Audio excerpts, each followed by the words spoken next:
everybody. Welcome to Doors Academy, monthly webinar where fashion minds meet. Super excited today, great topic, TikTok. And let me introduce three amazing professionals that work in TikTok industry, different angles. Let me start with Kris Sugatan, who's CEO and founder of Sugatan, a female-led e-commerce growth hacking agency that helps growth stage e-commerce startups to scale. And Kris has helped numerous brands to scale the revenue in total for 155 million, I believe. Kris, so excited to have you here on our panel discussion today. Thank you for having me, Alise. Rozi Levine is a model, stylist, and content creator. She's a founder of Cozii magazine, a digital publication that focuses on evolving fashion, art, queerness, and humanity. Rozi has 335,000 followers on TikTok. Rozi, super happy to have you here today. Thank you for having me. It's an absolute honor. And Lynden Partch, who is based in Phoenix, Arizona. Lynden is a full-time comedy, do-it-yourself, and fashion content creator on TikTok with 1.5 million audience. Lynden, welcome to panel for today's Doors Academy. As said, super excited today to have these amazing panelists to discuss the topic of TikTok. And I feel like TikTok is still misunderstood by some as a dance app for tweens, and there is still a bit of a perception that Instagram is more natural choice given its polished aesthetic. But if you look at the numbers, then TikTok was the most downloaded app in 2021. There are 1.3 billion active users. So the numbers are telling a very different story in terms of the significance. So let's start with just a basic question: why should fashion brands consider TikTok? Why it is absolutely necessary for the fashion brands to look at TikTok? Kris, do you want to start with your take on this? Yes. I'm in advertising, and the formats evolve over time on where the eyeballs are going and consuming information. And so social media, we're all on our devices. And if you ever are in the subway, where I live in New York, and you kind of just look over all of the street, everybody there, everybody's on their phone, and they have three types of apps open. It's a music app, it's a messaging app, and it's always a social media app. And so you have to think about where the eyeballs are going, because for us as advertisers, attention is the highest form of currency. It always translates into dollars. And so you always want to follow where people's attention are going. And TikTok as a platform, they really activate the parts of our psyche that create this really high emotional response. So there's the entertainment matched with music, and it's short form content. So it's maybe 3 seconds all the way to like 20 seconds long, and it's extremely engaging. And then the trailing attention after that, it's sticky. It kind of sticks with you. Like after you get off the app, you kind of think about this person, you think about their lives. And so there's this like trailing shelf life of a post and a presence on TikTok. And it's such a powerful medium. And it's early now that you can easily develop more followers in it. It's pretty early in the platform, and this is really when you want to come in, even though you'll always hear people say, oh, TikTok is so different now. Oh, everybody's on TikTok. Don't pay attention to that. Like there's so much opportunity for a brand to grow inside TikTok at the current stage. And I would say TikTok is going to be around for a very long time, 5 to 10 years from now. Yeah. And do you think that a fashion brand that is not on TikTok, are they missing out big time, or totally trying to keep platforms that are working for them? Because if you look, like Gucci was one of the early adopters, right? But then they'll still not being active, right? So what's your take on that? Yeah, absolutely. They're definitely missing out. But I would have to say that TikTok is social media forward, which the very definition of social media is that it's social and that it's very person centric. I would advise not to just like, oh, now I got to get on TikTok. But then once they do, they get a little bit confused because there's the tension between representing as a company versus representing as a human that is relating to other humans. And so really you have to, for us, we make our content as native to the platform as possible. That's always been our advertising for new customer acquisition. It basically means it's person centric, not brand centric. You know, you have to relate to the people that are viewing and why your brand matters to them and why they need to pay attention. It has to always come back to that. Thank you, Kris. So Rozi and Lynden, you are on the other side. You are the talent. You are the content creators, right? So I guess the question to you would be, what brands do you think do a great job, referring to what Kris said, who are brands that are creating this content to relate to, and that are not like brand centric and sell message, the couriers of that message?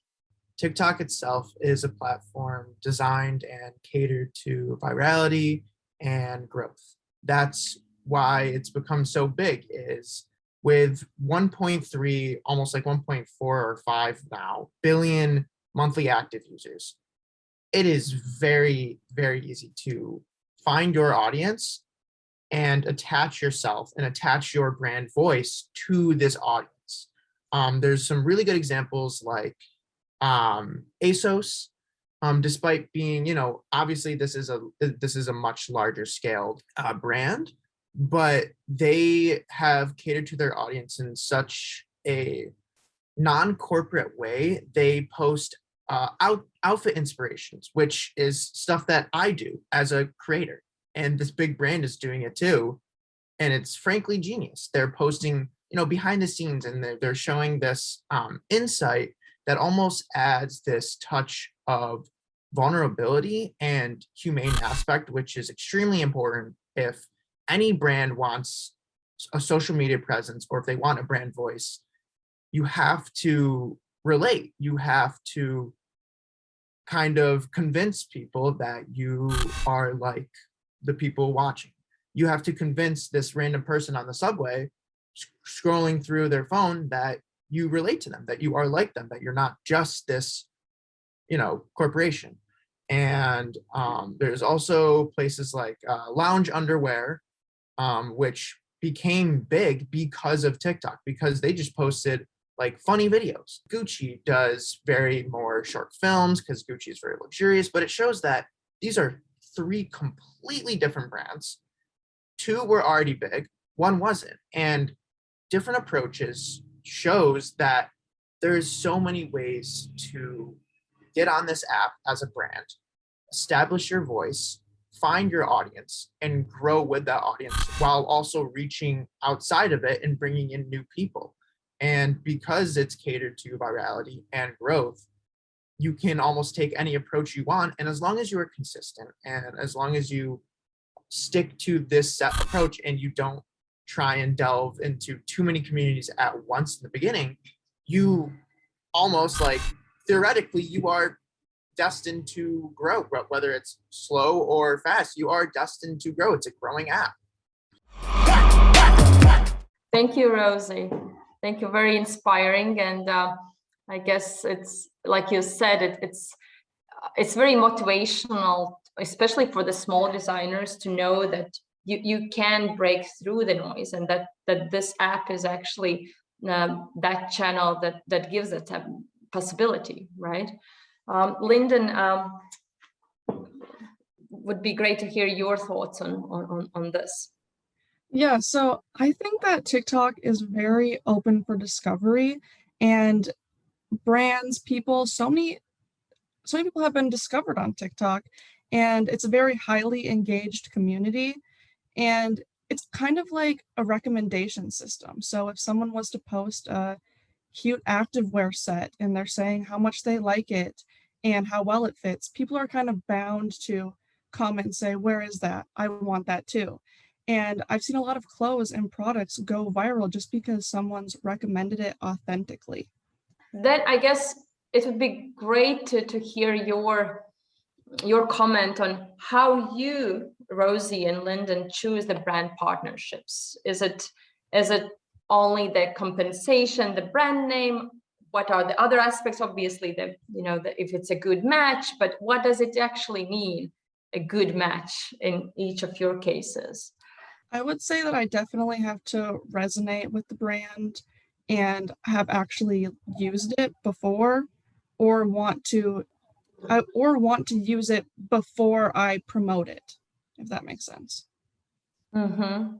And have you had any unsuccessful partnerships? You don't have to name the brands, but why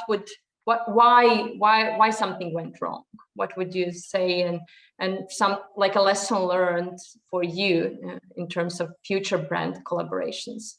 I think the only problem that I've really had is communication, and where they would say, these are what we want you to do. And then I send over the video for approval, and then they'll say, oh no, I want you to redo it. And then just keeps going back and forth. And that kind of gets a little frustrating, but other than that there hasn't really been any issues. Great. Rozi, what is your experience with brand partnerships, and what would you say work for you? How do you choose the brands, or brands choose you? Where is what is your take on the collaborations? For a good rule of thumb that I have is I have to be passionate about the brand. My values have to align with it. I want to sit in front of a camera and I want to actually care what I actually want to care about what I'm saying. I want it to be authentic. I don't want to, sit there, read off a script and be monotone. Oh, I love this brand, it's very good. You want to actually invoke your audience, because you actually want people to care. You want people to turn around and buy whatever you are promoting, because if people don't buy what I'm promoting, this brand won't want to work with me again. And if a brand that doesn't align with me reaches out to me, my audience won't care. And now that brand just spent money on marketing and with no turnaround. Despite TikTok being this home of growth, this home of like new things coming together and building audiences, virality is not guaranteed. And the algorithm, quite frankly, can be unpredictable. Unless you want to restudy it 5 times a day, that baby changes. And it's very important to know as a brand that you are using these influencers, and you're using TikTok itself not to go viral. You're doing it to build your audience. You're doing it to make people aware and make people know who you are. I feel like we need to step away from expecting virality, 1 million views, crazy high sales, and realize that you are going to have to kind of work with one TikToker on more of a long-term basis. So this audience can kind of be like, oh, wow, you are consistently using this. I'm seeing a change in what you're doing. You look better with this. Let's say it's a beauty product. Oh, wow, your makeup looks way better now. Throughout, like if someone's using a makeup product time and time again, people are going to care about it, versus a one-off video. People know, the audience of a TikToker knows what a one-off video is for.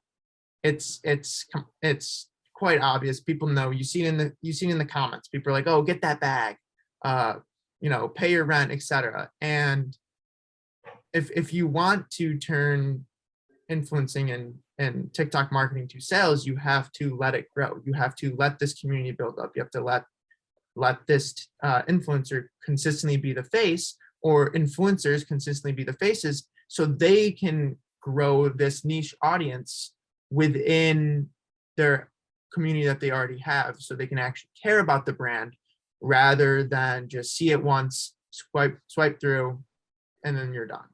And I feel like if a brand can take those two approaches and kind of step back and realize, okay, we can't expect crazy things, but you can expect slow growth.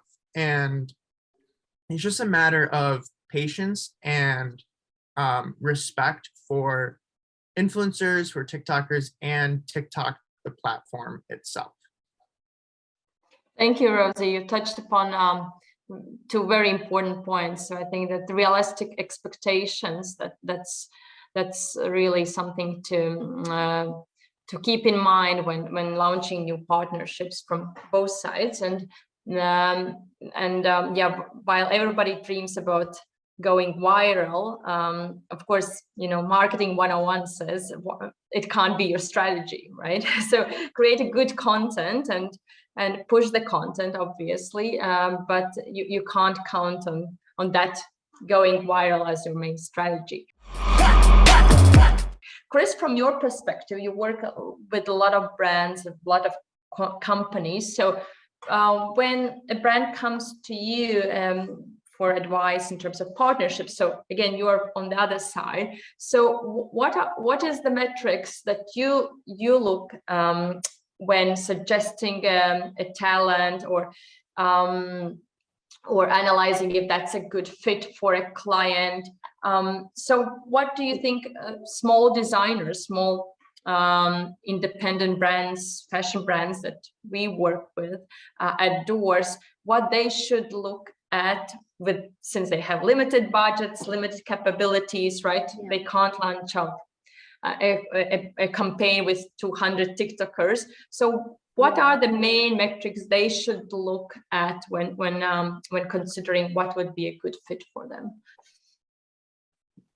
Yeah, I can empathize with independent small businesses and designers, because you really you have to leverage every resource that you have, which includes money and time, and then your network to its maximum capacity. I would honestly start with your friends who are the most influential, that have similar values, who have a presence on social, and really use them as one of your influencers to promote, kind of like what Rosie was saying, like the behind the scenes, you guys having fun in a shoot together. And that's where I would start for organic. And that would be a really good place.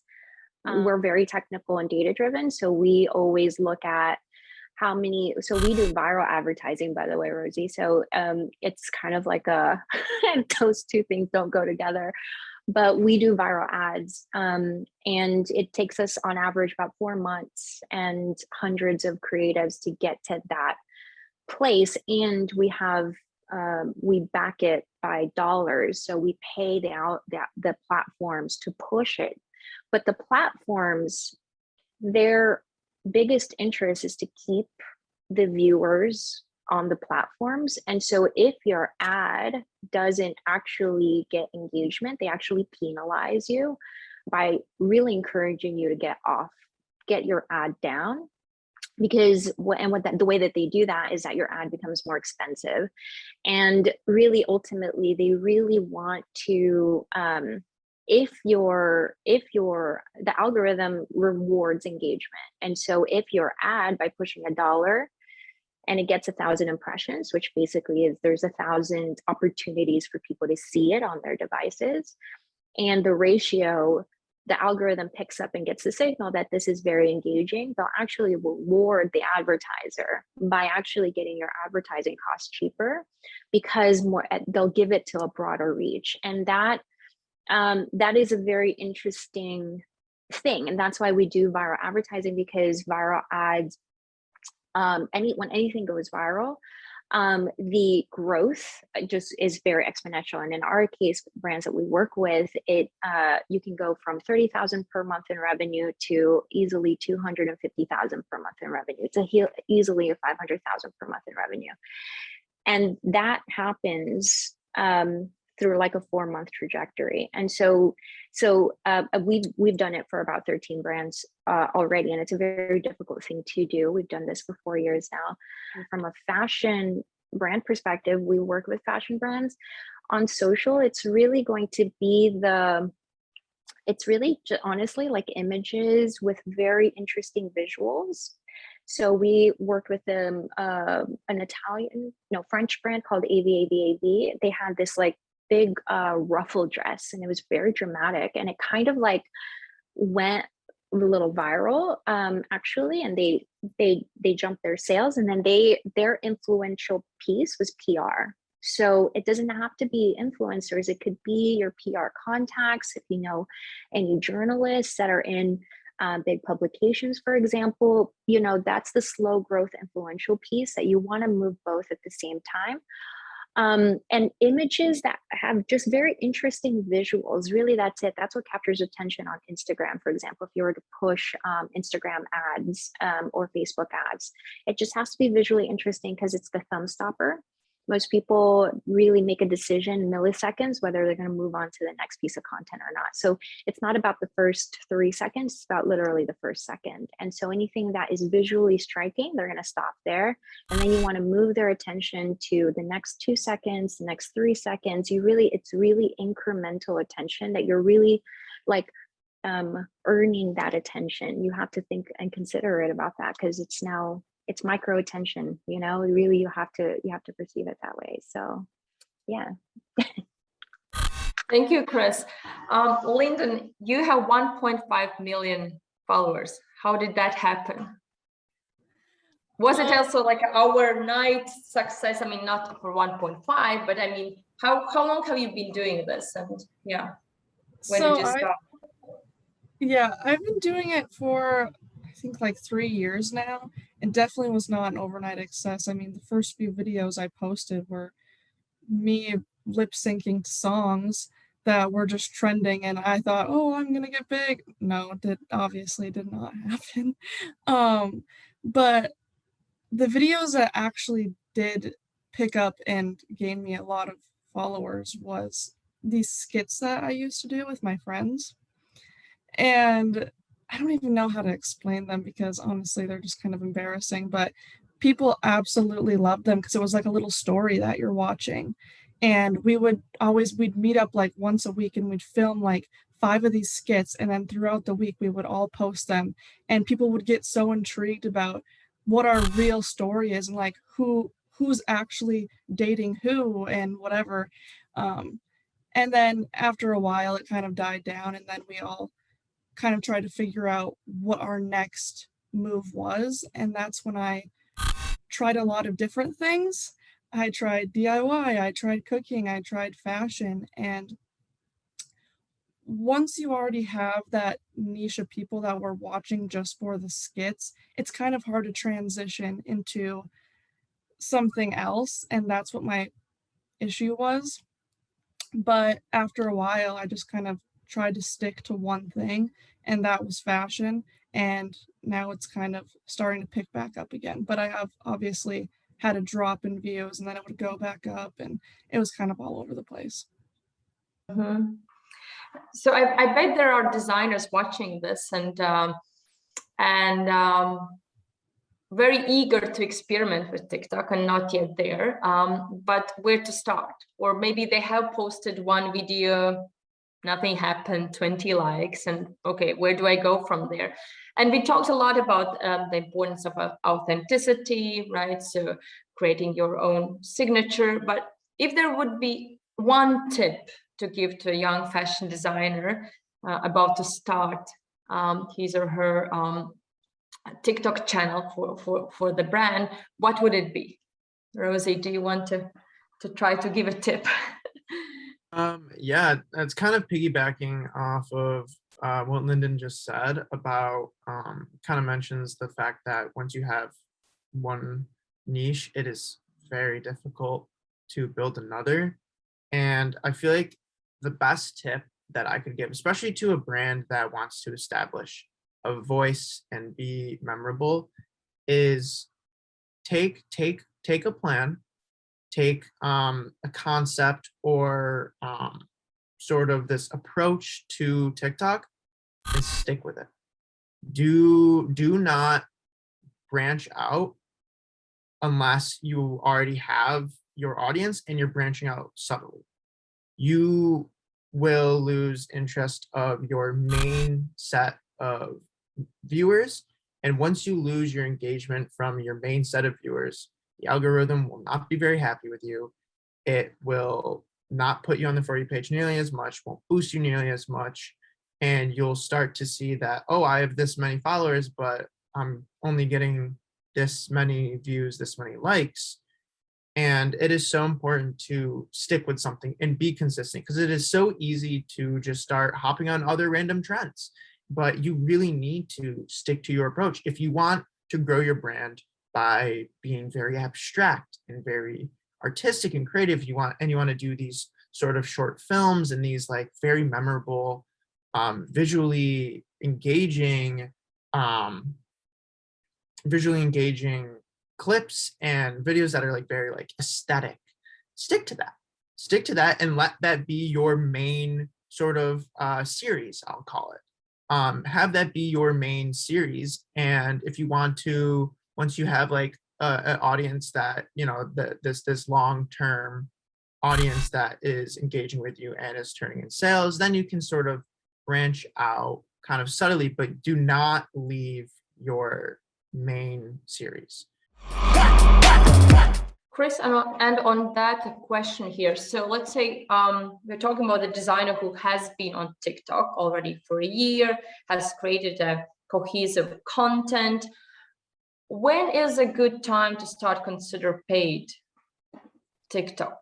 Like when is a good time to start launching out ads, and what would be the absolute minimum, like let's say monthly budget that a designer should allocate for that? Like below that, it doesn't even make sense. Actually, we only start paid on TikTok. Okay, so I'm gonna come at it from a very different strategy than I would normally advise the e-commerce brands. And I'm gonna go from the independent designer viewpoint. If it was me, I would look for the micro influencer on TikTok. Micro influencer is maybe around 100,000 to 300, you know, maybe like 100,000 to 150,000 followers. I would look at the engagement metrics, meaning what is the relationship between the subscriber versus the engagement.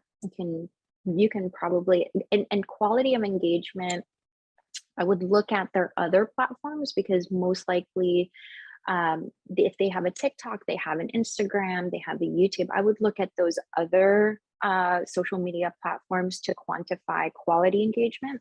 Quality engagement from that influencer is when you see in the comments that the viewers are asking questions, that's a quality engagement, or they're sharing something personal about their life and saying, you changed my life, I had a pregnancy, or I just got divorced. Like those are quality engagement that represents that this influencer really is impacting people's lives.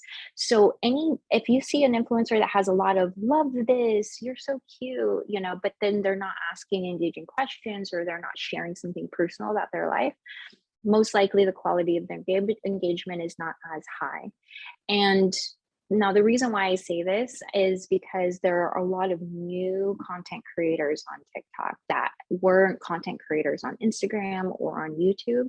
Because of that, they don't really know how to price themselves at retail value the way that Instagram is now. Sort of like there is a very high markup, or it's kind of like the wild west, but it's pretty expensive to get influencers from Instagram.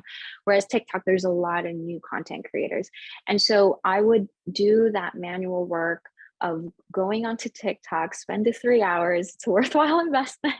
Look for those micro influencers that you feel like represent your values. So let's just say you have a minimalism type of perspective that really resonates with your designs. then you want to look for somebody that kind of has that same value, and you can kind of see that in their outfit of the days that they do, for example. Then, start asking for pricing, go look at their other, just see the quality engagement. That's where I would start. I would not put ads behind it. It is unless you're a content creator like Rozi, or you already have a following, you already know how to create engaging content, I wouldn't put paid ads. And if you already have a following, and then I would put paid ads behind the designers modeling it, basically. And just because, I just know that resources are very limited, and that's how I would approach it. I mean, and be consistent with it, and then you'll see your brand grow. Thank you so much, Kris. I think it's a really valuable advice, and especially again, there are often times when independent designers run the business and do 20 different things. So, right, and one man wearing tens of hats, and tips like this are super useful for the designers. Thank you so much, Rozi. Thank you so much, Lynden. Thank you so much, Kris, for today's discussion. Super excited. We'll